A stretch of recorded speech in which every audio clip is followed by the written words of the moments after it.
안녕하세요. 정보와 세상을 바꾼다 인포뱅크입니다. 이번에 전해드릴 내용은 파나소닉 구조조정 단행, 한국에 뒤처진 디스플레이 포기하고 배터리에 집중에 대해서 한번 알아보도록 하겠습니다.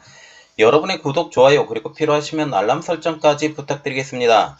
지금 일본을 대표하는 전자기업 있죠. 이 파나소닉이 구조조정을 단행합니다.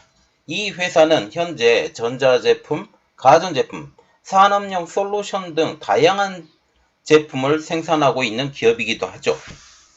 그런데 이 파나소닉이 지금 디스플레이 산업을 완전히 한국과 중국에 밀려버려서 이 사업을 포기를 선언하고 일본 내에 있던 디스플레이 공장은 배터리 공장으로 완전히 전환하겠다라는 계획입니다.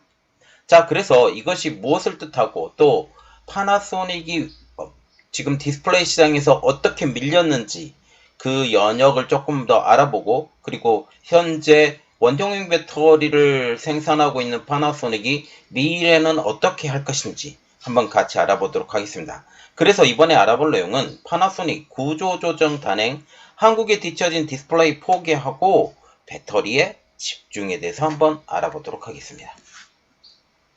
1일 니케이 신문은 파나소닉 홀딩스가 지난 31일 액정 패널을 생산했던 자회사 파나소닉 액정 디스플레이를 해산한다고 발표했다고 전했습니다.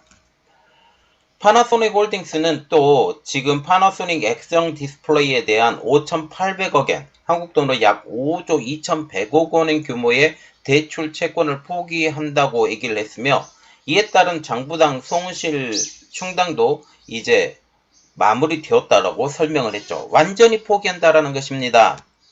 파나소닉 홀딩스는 이 PLD 해산으로 회계상 법인세 등의 부담이 1213억 원으로 줄어들 것이라고 얘기하면서, 이에 따른 2023년 회계년도, 그래서 2023년 4월부터 2024년 3월까지 연결 순이익 전망을 전년 동기 대비 73% 증가한 4,600억엔으로 상향한다라고 전했습니다. 이는 뭐냐면 악성 부채를 털어내겠다라고 지금 얘기를 한다라는 것이죠.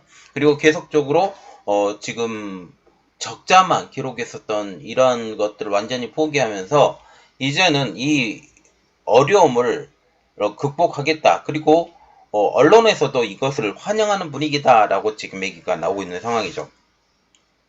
이는 기존 전망보다 1,100억엔 늘어난 금액입니다.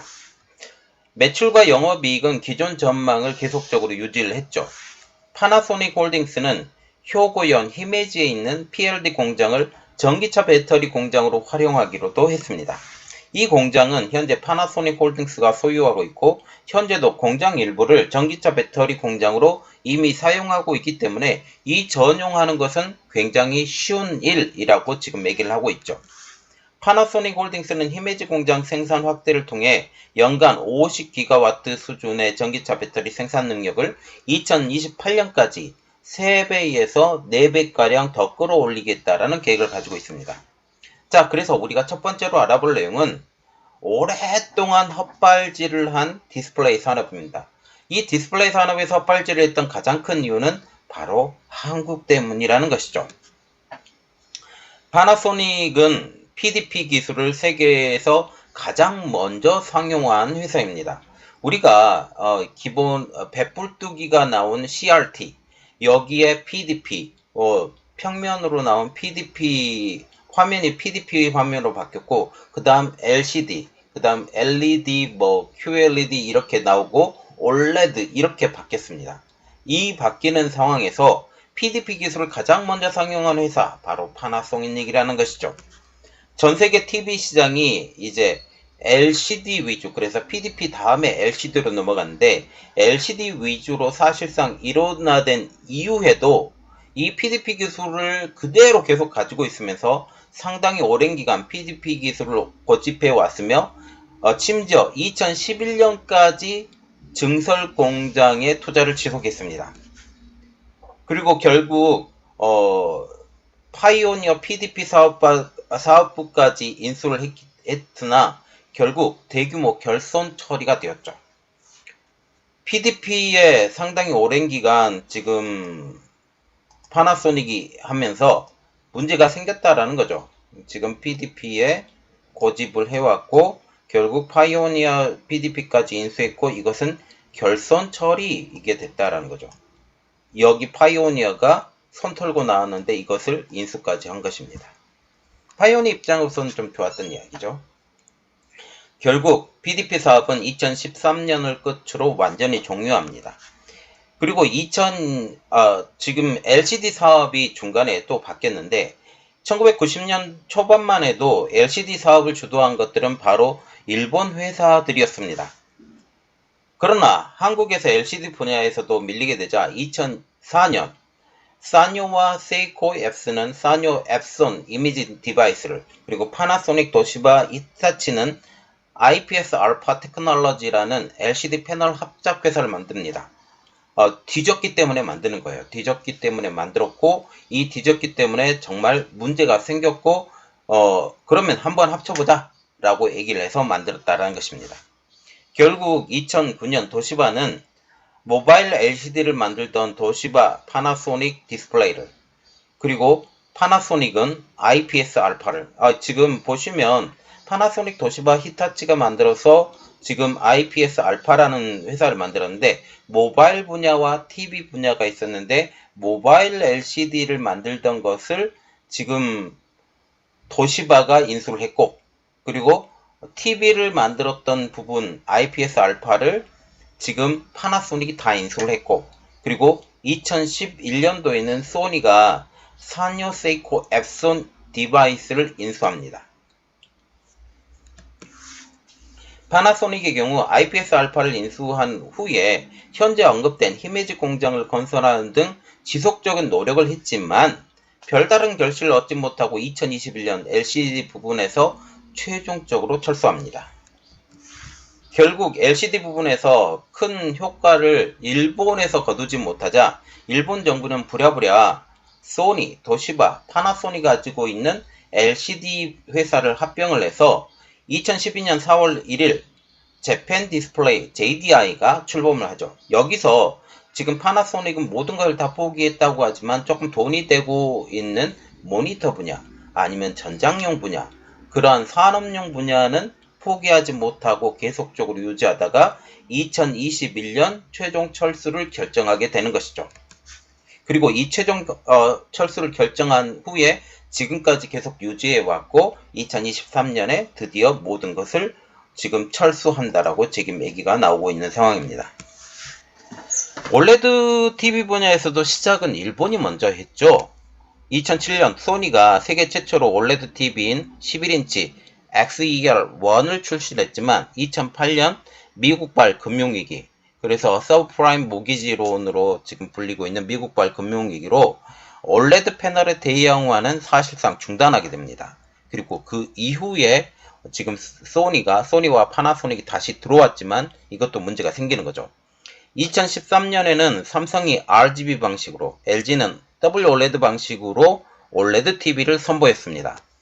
그러나 OLED TV에 다시 뛰어든 소니와 파나소닉은 2014년 OLED 패널 양산 포기를 선언을 하죠.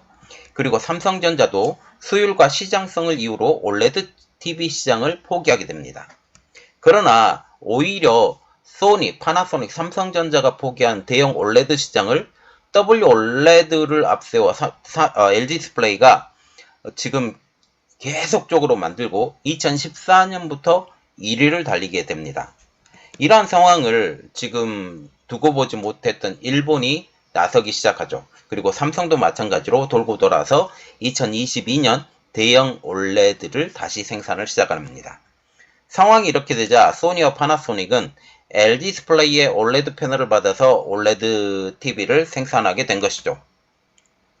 결국 지금 소니와 파나소닉이 포기한 OLED 생산 라인을 하나로 합병한 J-OLED가 설립이 됩니다. 이렇게 탄생한 J-OLED는 결국 2023년 3월 27일 파산했고 제조 판매 부분은 청산 그리고 연구 개발 부분은 현재 비실비실한 JDI 재팬 디스플레이에 넘겨질 계획입니다.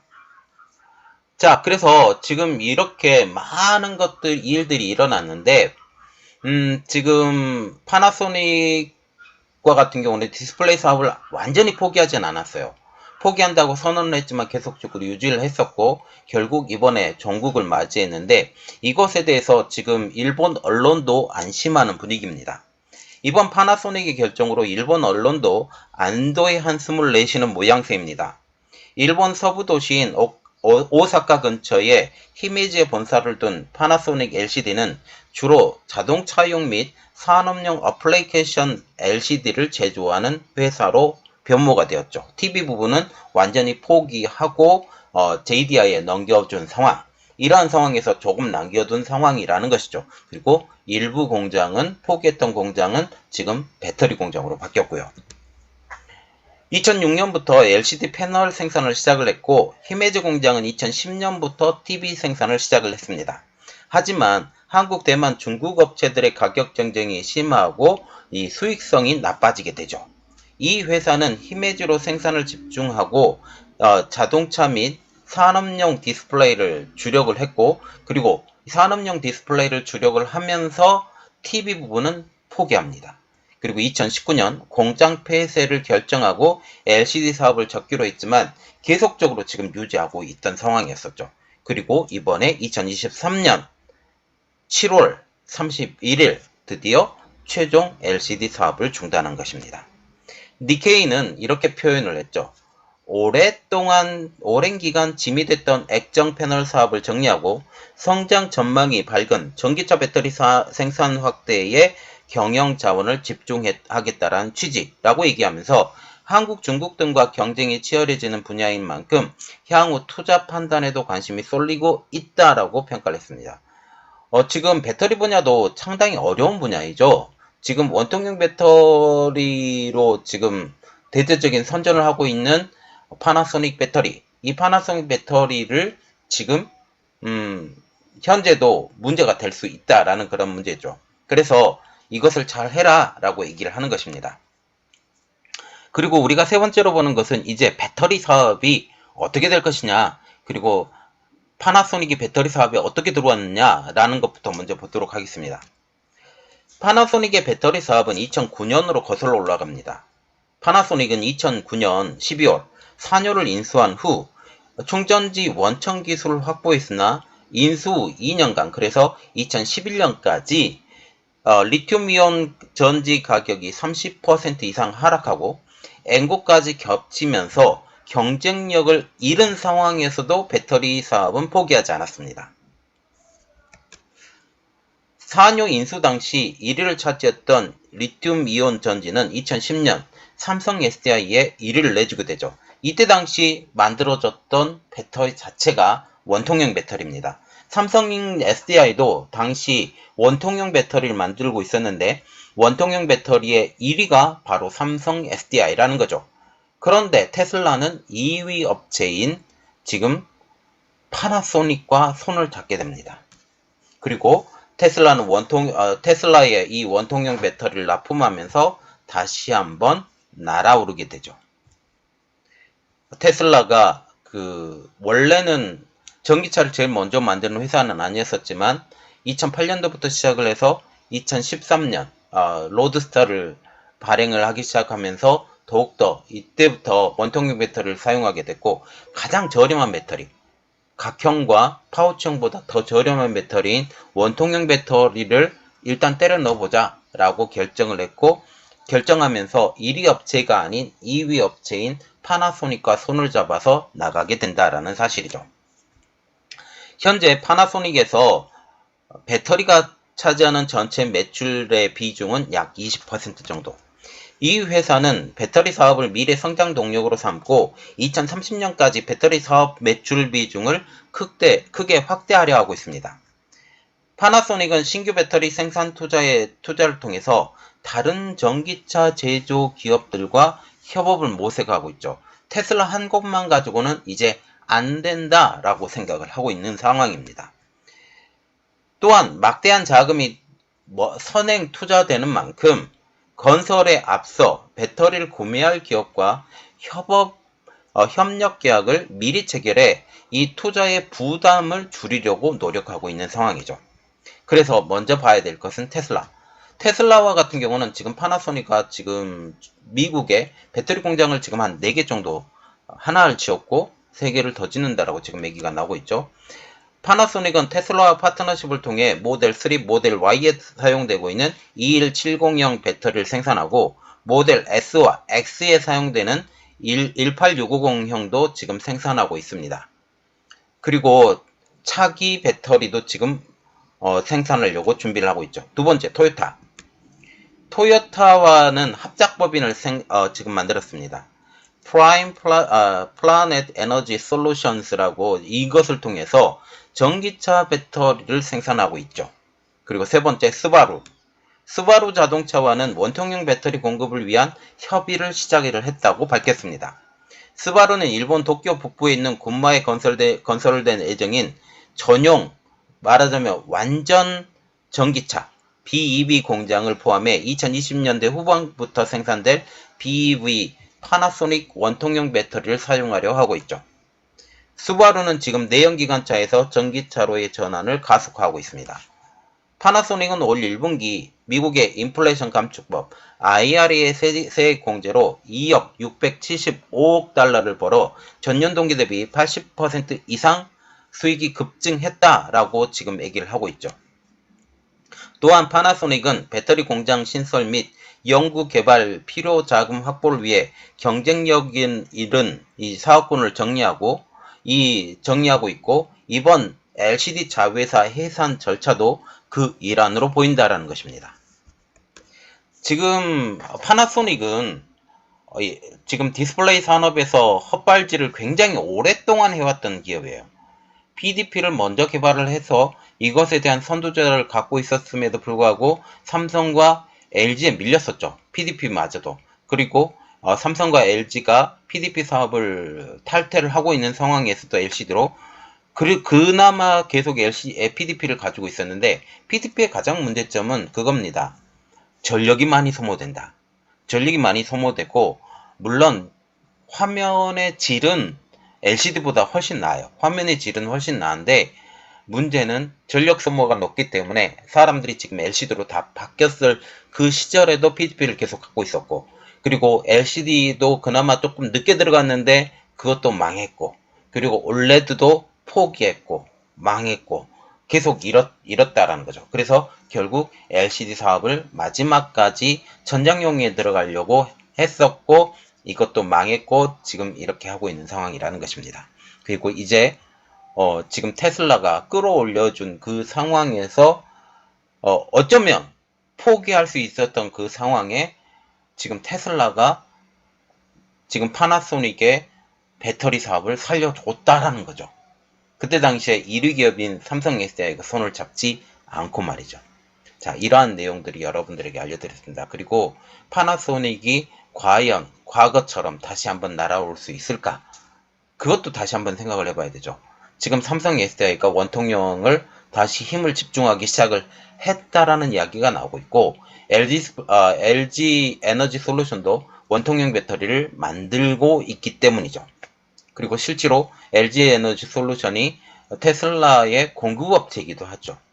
이러한 상황을 봤을 때 그것이 파나소닉이 원하는 대로 그게 다 될 것인지 다시 한번 우리 같이 지켜보도록 하겠습니다. 이번 내용은 여기까지 했고요. 저희 내용이 여러분들에게 도움이 됐다고 생각을 하시면 구독, 좋아요, 그리고 필요하시면 알람 설정까지 부탁드리겠습니다. 감사합니다.